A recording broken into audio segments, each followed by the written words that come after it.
Assalamualaikum warahmatullahi wabarakatuh. Waalaikumsalam warahmatullahi wabarakatuh. Selamat siang semuanya. Siang. Bagaimana kabarnya hari ini? Baik. Ketua kelasnya siapa? Jadi, Ya, ini doa. sebelum kita memulai pelajaran hari ini, mari kita berdoa bersama dengan masing-masing. Silakan dimulai. Berdoa selesai nih. Untuk hari ini ada yang tidak berhadir atau berhadir semua? Berhadir semua. Ya, kita masuk. Karena hari ini kita masuk ke materi yang baru, jadi saya mau bertanya dulu kepada kalian ini. Kira-kira ada yang tahu Pak cerita pendek itu apa? Ya. Ya, oke. Atau di sini ada yang pernah membuat cerita pendek? Pernah. Tentang apa? Saya bilang. Oke, berarti tahu dong cerita pendek itu apa? Apa? Enggak. Menurut kamu apa cerita pendek itu? Ceritanya Ya, betul.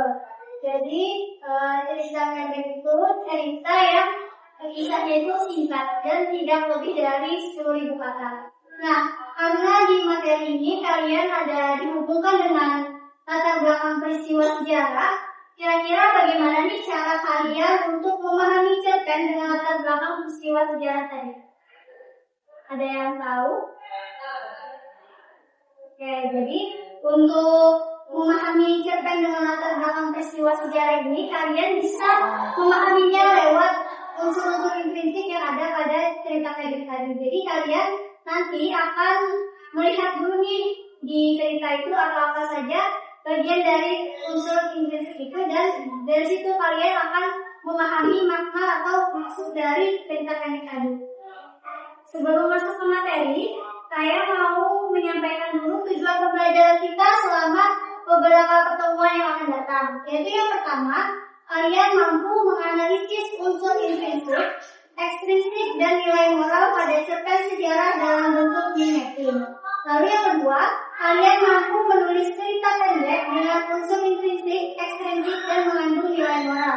Lalu yang ketiga, kalian mampu menulis resensi dari cerita pendek yang telah dibuat oleh teman sejawat atau teman sebangku kalian.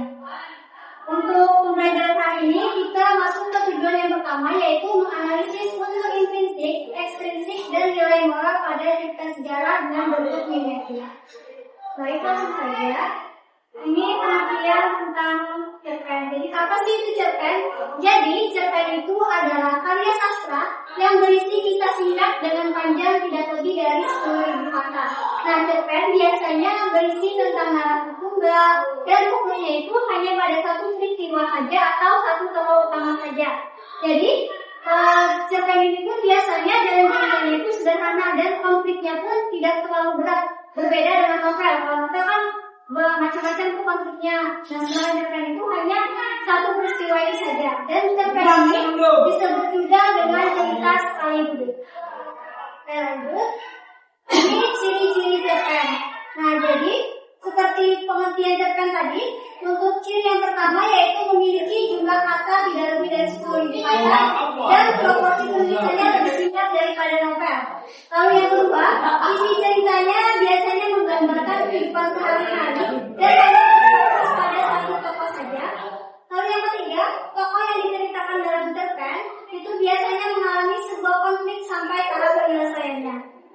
Lalu selanjutnya, pemilihan katanya sederhana sehingga memudahkan kalian untuk memahaminya. Lalu bersifat fiktif. Tahu fiktif itu apa? Ya. Fiktif itu fiksi. Ya, jadi cerpen ini tidak nyata dan hanya tadi menceritakan satu kejadian saja. Lalu berikutnya, memberikan pesan dan kesan yang sangat mendalam sehingga pembaca dapat merasakannya. Nah, ini kita masuk ke unsur intrinsik cerpen.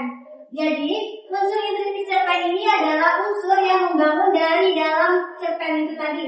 Nah, unsur ini terdiri dari tema, tokoh dan penokohan, latar, alur atau plot, sudut pandang, gaya bahasa, dan amanat. Baik, kita langsung masuk ke bagian tema. Jadi tema ini adalah gagasan utama atau ide pokok yang menjadi dasar cerita. Tema ini juga biasanya yang menjadi fondasi dari cerita pendek itu. Jadi kita harus menentukan dulu nih mau mengambil temanya apa. Misal kalian bisa mengambil tema perjuangan, tema religius, tema fantasi, atau tema horor. Itu tergantung dari selera kalian masing-masing. Lalu berikutnya, tokoh dan penokohan. Nah, tokoh dan penokohan ini beda ya. Jadi kalau untuk tokoh ini biasanya itu pada orang yang berperan dalam cerita itu tadi. Sedangkan kalau penokohan ini itu cara pengarang menggambarkan karakter dari si tokoh itu tadi. Misal tokohnya Adi itu baik, jujur, penolong. Nah, jadi si Adi ini digambarkan sebagai sosok yang tadi yang menolong, jujur, dan lain-lain. Lalu untuk tokoh ini, untuk teknik menggambarkan penokohan ini ada dua. Yang pertama itu ada teknik analitik. Biasanya karakter tokohnya ini disampaikan secara langsung oleh si pengarang tadi, seperti yang contoh barusan, si Adi ini orangnya baik, ini dan sebagainya.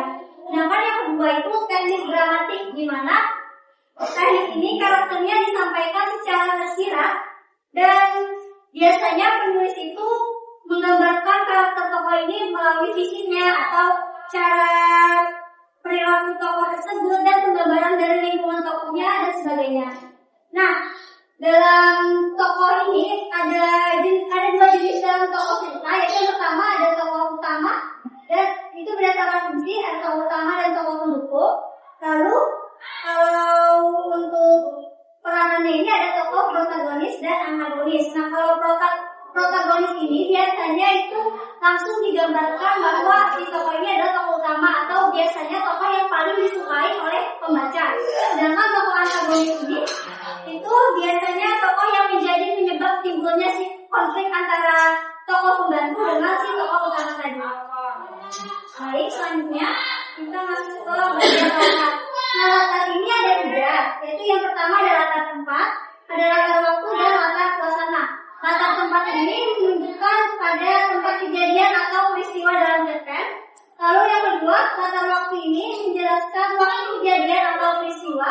Dan yang ketiga itu latar suasana, yaitu gambaran dari suasana yang ada pada cerita tersebut. Ini alur atau plot. Jadi alur itu adalah rangkaian kronologi peristiwa. Dalam cerpen itu biasanya ada tiga, yaitu alur maju, mundur, atau campuran. Alur maju ini itu biasanya alur yang peristiwanya itu dimulai dari awal sampai akhir atau tidak ada kilas balik. Kan di novel atau cerita itu kan ada tuh misal di dalam cerita bab 1, bab 2 itu menjelaskan keadaan ke masa depan. Nah, nanti bab selanjutnya itu balik ke flashbacknya ke masa lalu. Nah, itu gabungan, itu berarti masuk ke alur campuran, berarti gabungan antara alur maju dengan alur mundur. Sedangkan kalau alur mundur itu dia di awal cerita menceritakan ke arah masa depan, lalu nanti di pertengahan itu baliknya ke masa lalu dan tidak ada lagi menjelaskan ke masa depan itu tadi. Selanjutnya untuk alur cerita ini ada 5 tahapannya, yaitu yang pertama orientasi. Nah, orientasi ini biasanya tahap pengenalan tokoh. Lalu yang kedua, permulaan konflik atau yang biasa disebut dengan rising action. Itu biasanya di mana tahap ini mulainya konflik tadi. Nah, baru masuk ke klimaks. Nah, klimaks itu bagian dari puncak konflik. Masuk ke antiklimaks itu konfliknya sudah mulai mereda atau menurun dan masuk ke tahap penyelesaian itu biasanya di bagian akhir dari cerita tadi. Sekarang kita masuk ke sudut pandang. Sudut pandang atau biasa disebut dengan point of view atau POV itu adalah pandangan pengarang terhadap cerpen. Jadi dalam sudut pandang ini ada 2 jenis sudut pandang, yaitu pertama sudut pandang orang pertama dan sudut pandang orang ketiga. Namun pada sudut pandang orang ketiga ini itu ada terbagi lagi. Nah, kalau sudut pandang orang pertama itu biasanya pengarang terlibat langsung atau biasanya cirinya dari sudut pandang orang pertama ini ia lebih sering menggunakan kata ganti aku, lalu kata ganti saya dan sebagainya. Sedangkan kalau sudut pandang orang ketiga ini kan terbagi menjadi 2 tadi, ada sudut pandang orang ketiga terarah itu biasanya sama kurang lebih seperti yang sudut pandang orang pertama tadi, hanya saja pada sudut pandang orang ketiga itu ia lebih sering menggunakan kata ganti dia. Jadi dia menyebutkan diri dia itu dengan kata dia di dalam cerita itu. Sedangkan kalau sudut pandang orang ketiga serba tahu itu biasanya pengaruhnya ini mengharapkan kita sebagai orang yang tahu dengan isi semuanya. Misalnya penulisnya itu mengetahui semua tokohnya, konflik dan sebagainya. Lalu masuk ke gaya bahasa. Nah, gaya bahasa ini itu adalah ungkapan pesan yang menggunakan kata-kata kiasan. Biasanya ciri dari gaya bahasa yang sering muncul dalam cerita pendek itu yang pertama ada personifikasi. Nah, personifikasi ini lebih ke arah memberikan sifat-sifat manusia kepada benda mati. Contohnya, misal kalian ada menemukan kalimat angin berbisik di telinga. Berbisik itu kan lebih ke arah sifat manusia ya. Masa angin bisa berbisik ke telinga manusia, kan itu secara logisnya tidak masuk akal gitu. Tapi itu gaya bahasa yang arah ke personifikasi. Lalu yang kedua, hiperbola. Nah, hiperbola ini pernyataan yang berlebih-lebihkan atau kalimat itu terlalu dilebih-lebihkan gitu. Contohnya, tangisannya pecah sekeras guntur. Itu kan terlalu berlebih-lebihkan gitu kan. Nah, lalu yang ketiga, repetisi. Itu artinya pengulangan kata. Jadi dalam kalimat atau sebuah percakapan dalam cerpen itu ada kata yang diulang-ulang. Misal kata merdeka, merdeka, merdeka. Nah, itu kan dialognya diulang-ulang berkali-kali. Nah, selanjutnya ada amanat. Setiap cerita pendek itu pasti mengandung pesan moral atau amanat. Jadi biasanya penulis itu menyampaikan amanat ini lebih terarah ke secara tersirat. Jadi di dalam cerpen tidak ditemukan secara diambil, cuma kita bisa sampai gitu. Pesan apa sih yang ingin disampaikan oleh si penulis ini tadi? Nah, ini masuk ke bagian unsur eksplisit cerpen. Jadi kalau tadi unsur intensif itu dari dalam cerpen, kali ini berarti unsur-unsur di luar cerpen yang mempengaruhi latar belakang penciptaan dari si cerpen itu sendiri. Nah, biasanya unsur eksplisit ini itu ada riwayat hidup penulis. Nah, itu di belakang biasanya kan dalam novel bagian belakang riwayat hidup penulis, lalu kondisi psikologi penulis, aliran sastra penulis, lalu ada latar belakang masyarakat yang mengikuti ideologi suatu negara, kondisi politik suatu negara, kondisi ekonomi suatu negara, dan kondisi sosial suatu negara. Nah, yang terakhir itu ada nilai atau norma di masyarakat yang meliputi nilai agama, sosial, moral, dan budaya. Baik, sampai sini ada yang mau ditanyakan? Sekarang kita masuk ke diskusi kelompok ya. Pembagian kelompoknya terbahas saya. Kalian sudah ada menyiapkan tas?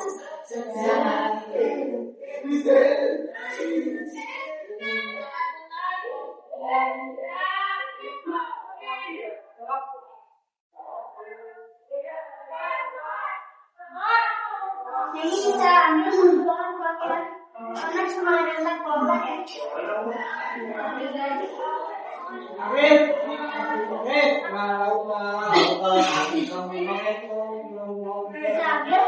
karena ada induksinya.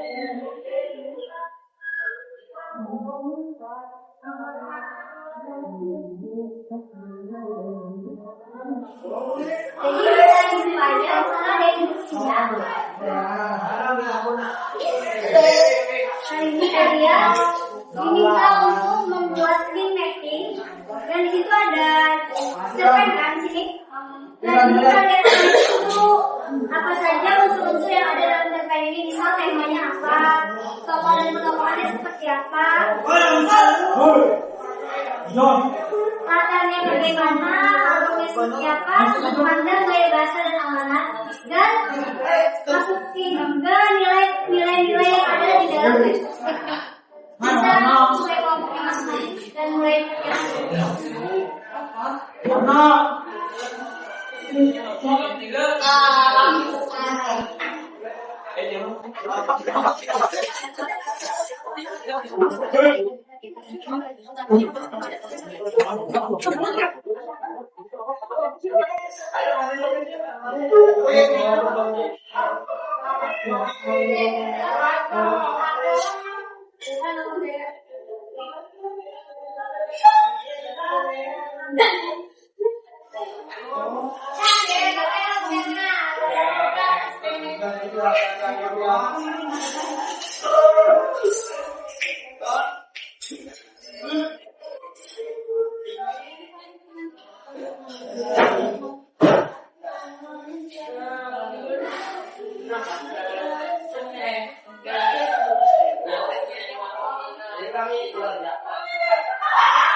Dan saya bisa temukan waktunya menunggu itu yang untuk yang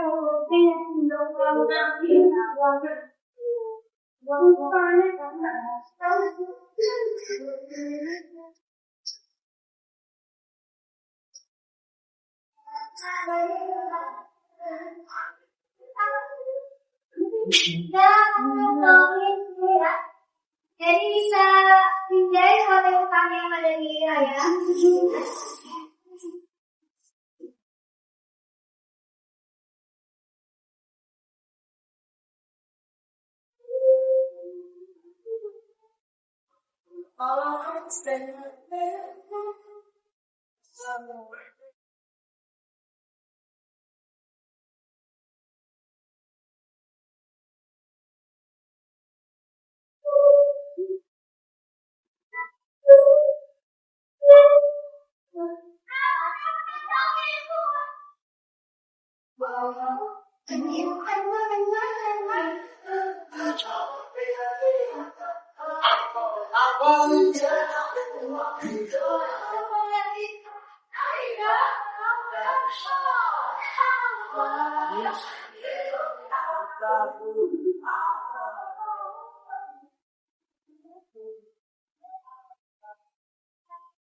Saya nanti pokoknya teman-teman yang tadi mengambil nilai itu pelan-pelan dengan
Dan kalian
tinggal lagi bagaimana pembelajaran ini? Jawaban kalian akan muncul tapi mungkin kali ini sampai di sini dulu. Terima kasih atas partisipasi kalian. Untuk pengukuran yang kami, waktunya 2 minggu. Bisa diinfokan sama kalian lagi.